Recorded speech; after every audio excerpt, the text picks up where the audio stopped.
नाशिकमध्ये राष्ट्रवादी युवक काँग्रेसच्या वतीने काही फ्लेक्स लावण्यात आलेले आहेत. छगन भुजबळ यांना पालकमंत्री करा अशी मागणी होती आहे. नाशिकला कुंभमेळा मंत्री पण पालकमंत्री नाही करायची त्यामुळे मागणी होती. मी खरं म्हणजे नाशिकमध्ये विशेषतः जे आहे रस्त्याचे काही मोठे प्रॉब्लेम्स निर्माण झालेले आहेत, खड्डे वगैरे, त्यातून 4-5 लोकांचा जो आहे मृत्यू झाला आणि म्हणून जरा नाशिकमध्ये या संदर्भामध्ये बरंचसं काही बोललं जात आहे. पण याचा अर्थ जो आहे छगन भुजबळ यांना पालकमंत्री करावा असं नाही, तर आहे त्यांच्याकडून व्यवस्थित काम करून घेणं हा मुद्दा आहे. अर्थात ज्यांनी हे बोर्ड्स लावलेले आहेत, फ्लेक्स लावलेले आहेत, त्यांच्याकडे मी नापसंती व्यक्त केलेली आहे आणि ताबडतोब ते फ्लेक्स जे आहेत माझ्या नावाचे ते काढायला सांगितलेले आहेत. या निमित्ताने एक महत्त्वाची गोष्ट अधोरेखित होते आहे, पालकमंत्री म्हणून शहरात जे काम करणं आहे ते त्यामुळे होत नाही आहे का? पालकमंत्री नसल्यामुळं अडचणी निर्माण होत आहेत का? असं आहे की मी त्याच्यावर अधिक बोलणं काही बरोबर वाटत नाही. पण नाशिक जिल्ह्यामध्ये, शहरामध्ये निश्चितपणे काहीतरी प्रॉब्लेम्स आहेत. म्हणून तर आपण सुद्धा जे आहेत मीडिया सारखं दाखवत असते. पण आणि मी सुद्धा त्याच्या संदर्भामध्ये बरंचसं बोललो. आता या संदर्भामध्ये जे कुंभमेळ्याचं जे प्राधिकरण आहे, त्याचे प्रमुख आहेत, महानगरपालिका आयुक्त आहेत, या सगळ्यांनी लक्ष दिलं पाहिजे. आणि जरा आता पाऊस जर उघडला की ताबडतोब जे आहे ते खड्डे वगैरे भरून ॲक्सिडेंट होणार नाही तेवढं पाहिलं पाहिजे. मी तर नेहमी म्हणतो की तुम्हाला जर रस्त्याचं काम करायचं असेल तर 2 भाग, एक जाणारा आणि एक येणारा. तर जिथं काम करायचं एका बाजूला, तर दुसऱ्या बाजूला जे आहे खड्डे वगैरे असता कामा नये, म्हणजे जी आहे वाहतूक जी आहे ती सुरळीत चालेल. पण इकडे खोदून ठेवलेलं आहे आणि इकडे खड्डे आहेत, मग अडचण निर्माण होते आणि मग ट्रॅफिक जॅम, ॲक्सिडेंट्स या सगळ्या होतात. त्याच्याकडे लक्ष द्यायला पाहिजे सगळ्यांनी. भुजबळ साहेब, भुजबळ यांना नाशिकच्या कुंभमेळ्याचं काम आणि दुसरीकडे खड्डे हे होणारे अपघात पाहता कुठेतरी पालकमंत्री नाही. तुम्ही 5-6 मंत्री खरं तर नाशिकमधून येते, मालेगावमध्ये दादा भुसे असेल, तुम्ही आहात, असे मंत्री पण बरेच आहेत, तरी पण नाशिककडे दुर्लक्ष होतं असं म्हणायचं का? मला नाही त्याचं काय उत्तर देता येणार. का मी जे बोललो ते तेवढं आहे की नाशिकमध्ये जे आहे सर्व संबंधित अधिकारी आहेत, आणखीन जे कोणी असतील कारभारी, त्यांनी जास्त लक्ष देण्याची गरज मला वाटते. हे पण कुंभमेळ्याच्या कामाच्या बाबतीत तुमच्याशी किंवा इतर जिल्हा नेत्यांशी समन्वय होत नाही म्हणून या स्वरूपातली नाराजी आहे ना? माझी काही नाराजी नाही आहे. माझी नाराजी एवढीच आहे की ते खड्डे जे झालेले आहेत त्यातून जे काही 4-5 मृत्यू झालेले आहेत, त्यातून नगरसेवक, आमदार, महापौर सगळेच त्रस्त आहेत. त्यांचं म्हणणं की आमचं कोण ऐकत नाही. त्यामुळे मी त्या संदर्भामध्ये बोललो की लोकप्रतिनिधींना जे आहे विश्वासात घेऊन त्यांच्या मतदारसंघामध्ये ज्या काही अडचणी असतील रस्त्याच्या वगैरेच्या, त्या आपण सोडवायला पाहिजेत. तुम्ही तुमचं म्हणणं नेमकं कुणापर्यंत मांडलं? म्हणजे तुमच्या पक्षाचे प्रमुख सुमित्रा वहिनी आहेत त्यांच्यापर्यंत गेलेला आहात की राज्य? मी काही म्हणणं मांडलं नाही. मी फक्त खड्ड्याकडे जे आहे त्यांचं खड्ड्याच्या संदर्भामध्ये म्हणणं मांडलेलं आहे. विजय वडेट्टीवार आजपासून खरं तर आहे ते ओबीसी मंडल यात्रा आहे ती सुरू करतात, कसं बघतात? कारण की गेल्या काही दिवसांपासून हा प्रश्न ओबीसीचा वारंवार पुढे येताना पाहायला मिळतो. ओबीसीची स्वतंत्र जनगणना व्हावी आणि लोकसंख्येच्या प्रमाणात नाही, असं आहे की ओबीसी जनगणना व्हावी, इथं आमची सुद्धा मागणी आहे. म्हणजे महात्मा फुले समता परिषद आम्ही 1991 पासून ही मागणी करतो आहोत आणि मोदी साहेबांनी पण ते कबूल केलं की आम्ही ही जातगणना जी आहे ओबीसीसाठी करणार आहोत. त्यामुळे दुसऱ्या टप्प्यामध्ये ते काम होणार आहे. परंतु एक सामाजिक काम म्हणून सतत जे आहे विरोधी पक्ष नेते असतील किंवा इतर आहे, त्यांचं काम आहे की या गोष्टीला जे आहे उजाळा देणं आणि ही गोष्ट जी आहे राज्यकर्त्यांच्या समोर आणणं, लोकांच्या समोर आणणं. माझा काय त्याला विरोध नाही, परंतु ते काम होणार असं प्रधानमंत्री महोदयांनी मोदी साहेबांनी सांगितलेलं आहे. तुम्ही स्वतः मंडळ यात्रेला तुमचं समर्थन आहे का? तुम्ही स्वतः सहभागी व्हाल का जर तुम्हाला निमंत्रण आलं तर? हे मला काही निमंत्रण जर झालं तर या हायपोथेटिकल प्रश्नांना मी नाही उत्तर देऊ शकत. पण दुसरा एक वेगळा प्रश्न होता, नाशिकचे पालकमंत्री म्हणून तुमची नियुक्ती करावी अशी राष्ट्रवादीकडून ते झालं मी आहे. ते आधी- बोर्ड मी ज्याने ते बोर्ड लावले त्यांच्याकडे नापसंती व्यक्त केलेली आहे आणि ते बोर्ड ताबडतोब काढायला पण सांगितले. सातत्याने हा वाद समोर येतो, म्हणजे नाही आपल्या काही वाद पक्षाकडून बीत मान्य नाही केली जाते, ते शिवसेनेकडून वाद तुम्ही मान्य वाढवता, केली. आमच्याकडे काही वाद नाही. कोण मग म्हणाला तुम्हाला सांग कधी वाद झाला याच्यावर नियुक्ती का थांबली मग पालकमंत्री? ते मला काही माहीत नाही. साहेब, आंतरधर्मीय जो विधेयक आहे, कायदा आहे, तो हा? आपल्याला आता सुरू झालेला आहे. तर धर्मस्वातंत्र्य कायदा, आंतरधर्मीय विवाह धर्म स्वातंत्र्य विधेयक जे आहे ते मंजूर झालं होतं आणि तो कायदा ते इम्प्लिमेंट अंमलबजावणीची होतीये. या कायद्याला प्रकाश आंबेडकरांचा विरोध आहे. त्यांचं म्हणणं आहे की आईचा धर्म लागू होणं एक रास्त नाही आहे आणि या सगळ्या गोष्टींमुळे प्रत्येक सामाजिक यातला तणाव जो आहे धार्मिक तो वाढवण्याचा प्रयत्न केला जातो आणि याबाबत हायकोर्टात जाऊ पाहत आहेत. तुमचं काय मत आहे या सगळ्या पूर्ण कायद्या संदर्भात? नाही मी हा पूर्णपणे काही तो कायदा वाचलेला नाही. वर्तमानपत्रात म्हणाले तेवढं मी वाचलेलं नक्की, परंतु हे मत असू शकतं. नाहीतर काय आता आम्हाला सुद्धा सगळ्यांनी सांगितलेलं ना की आईचं नाव वडिलांचं नाव म्हणजे हे सगळे मंत्र्यांच्या बोर्डवर आपण तसं पाहतो.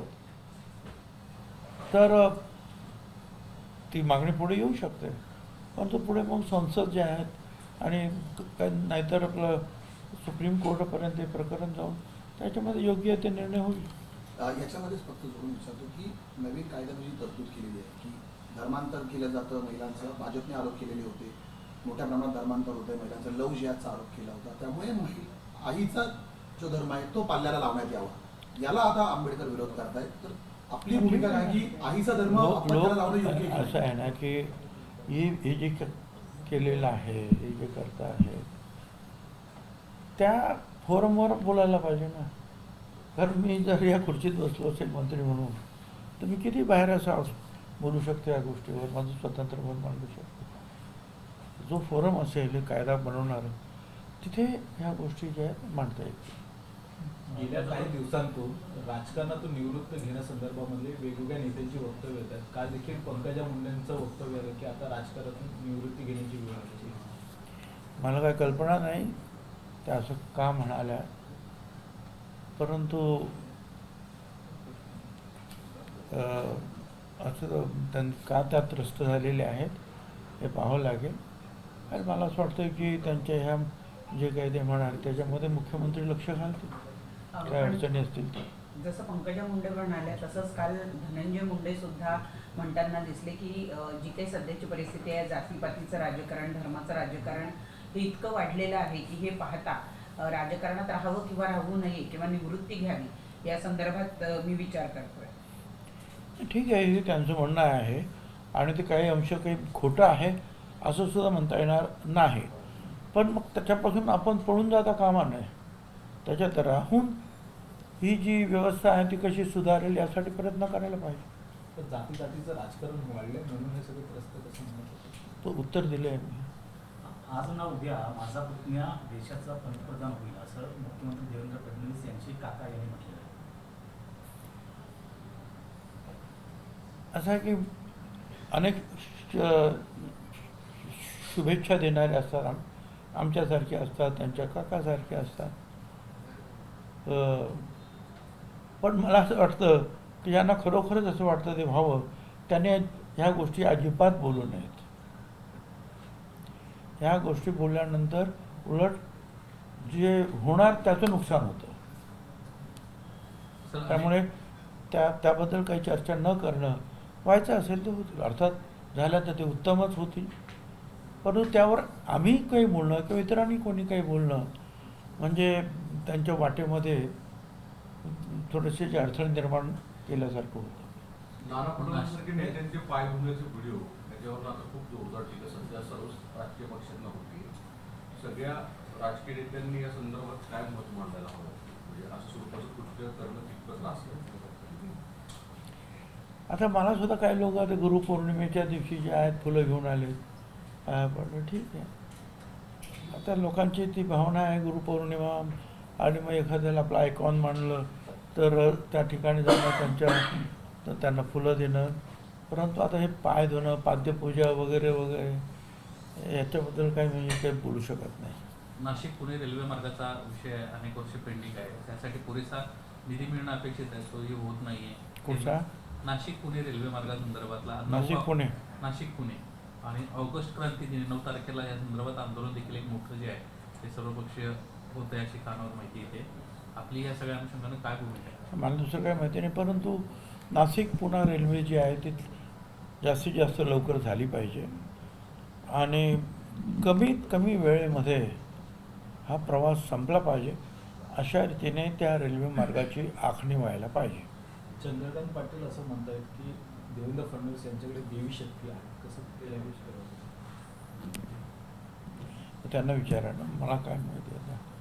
एक आहे की देवेंद्र फडणवीस जे अतिशय हुशार आहेत, त्यांचा अभ्यास आहे, ग्रास्पिंग पॉवर त्यांची फार चांगली आहे आणि कुठलाही विषय जो आहे हा त्यांना विचारलं तर ताबडतोब त्याचं विस्तृत उत्तर देण्याइतपत ज्ञान त्यांच्याकडे आहे. एक आणि अतिशय उत्तम मुख्यमंत्री म्हणून आपल्याला त्यांची सध्याच्या राजकारणामध्ये निश्चितपणे जी आहे गणना करता येईल.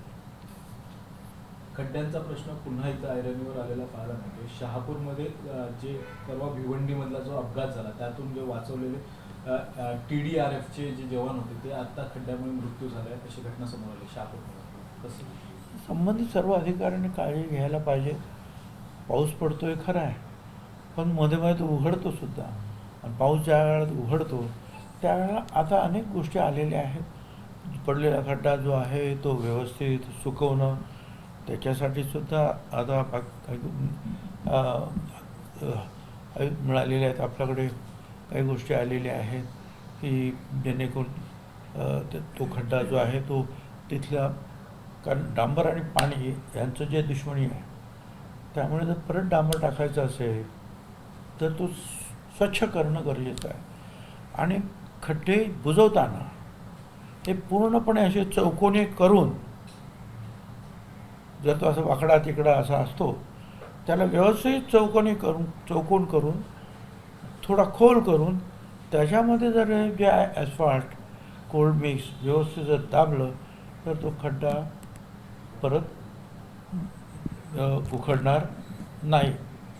परंतु आता अलीकडे काय जसा खड्डा आहे तसं त्याच्यात टाकून देतात, ते अजिबात आहे. खड्डे भरण्याचं हे शास्त्र नाही. खड्डे भरण्याचं शास्त्र हेच आहे की जिथे खड्डा झाला असेल तिथे व्यवस्थित चौकोन करणं, तो थोडासा खोल करणं आणि मग त्याच्यामध्ये दाबणं, म्हणजे मग तो जे काही मटेरियल असतं ते असं परत बाहेर येत नाही, व्यवस्थित राहतं. पण आजकाल काय जे आपलं खड्डे भरला खड्डे आणि ते परत ते असे निघून जातात.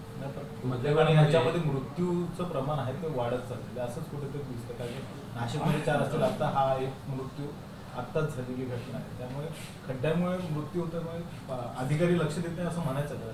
नाही, अधिकाऱ्यांनी अधिक लक्ष देण्याची गरज आहे या गोष्टीवर.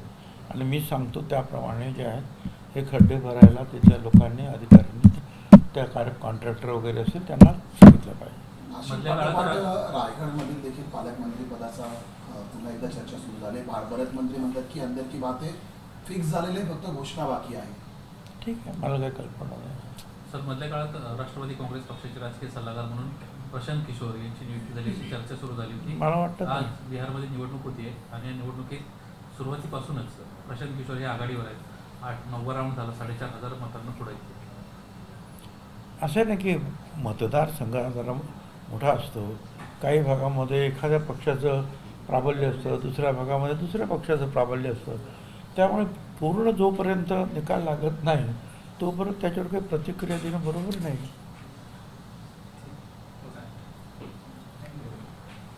Thank you sir. सर, दुसरा एक प्रश्न होता बघतो. मुंबई महापालिकेतील एक माहिती समोर आलेली आहे. 207 आरोपी आणि 112 म्हणजे ज्यांच्यावरती आरोप झालेले आहेत तशी 207 आरोपी आहेत, त्यातले 112 अजूनही सेवेत दिसून येतात BMCच्या. कशा प्रकारे मी वाचलं नाही, मला काय माहीत नाही. मुंबईचा मेयर होता ते काही गाड्यांची एवढी खरेदी वगैरे खरंच गरजेची असते का की इतकी लक्झरियस हवी आहेत काय? वगैरे? मुंबई स्कॉर्पिओ- महापालिकेमध्ये- एक मिनिट काय बोलतात? मुंबई महापालिकेमध्ये नव्यानं गाड्या घ्या अशा स्वरूपाची मागणी सत्ताधारी विरोधक दोन्ही बाजूने पदाधिकाऱ्यांना. आणि कुठल्या गाड्या? इनोव्हा काढायला पाहिजे. इनोव्हा. स्कॉर्पिओची इनोव्हा. स्कॉर्पिओ आता सध्या आहे त्याच्याऐवजी इनोव्हा क्रिस्टा हवी कोणासाठी? पदाधिकारी. महापौर आहेत, उपमहापौर आहेत, विरोधी पक्ष नेते आहेत, वेगवेगळ्या समित्यांचे अध्यक्ष आहेत, त्यांना स्कॉर्पिओ गाडी आहे त्याच्याऐवजी सध्याच्या इनोव्हा अद्यावत क्रिस्टा. इनोव्हा क्रिस्टा घ्या म्हणून प्रस्ताव आलेला आहे तो मंजुरी केली. नाही नाही, त्याच्यात मुद्दा असा आहे की ज्या आता गाड्या घेतल्या आहेत ना स्कॉर्पिओ, ते 4 महिन्यांपूर्वी घेतल्या. म्हणजे महापालिकेचे आहेत पैसे म्हणून अशा स्वरूपात Right. अहो, तुम्ही महापालिकेचे इतके दिवस महापौर होतात मुंबईत तुम्ही काम केलंय ठीक आहे. आता पूर्वीचं काय अँबॅसेडरच सगळे घेत होते. हिंदुस्तान सगळ्या अँबॅसेडर असायच्या. आता हे अनेक नवीन गाड्या आलेल्या आहेत. परंतु जर नुकत्याच जर त्या गाड्या घेतल्या असतील तर थोडे दिवस वापरून थोड्या दिवसानंतर निर्णय घ्या. महायुतीमध्ये शिंदेची शिवसेना तुम्ही आणि भाजप एकत्र आहात.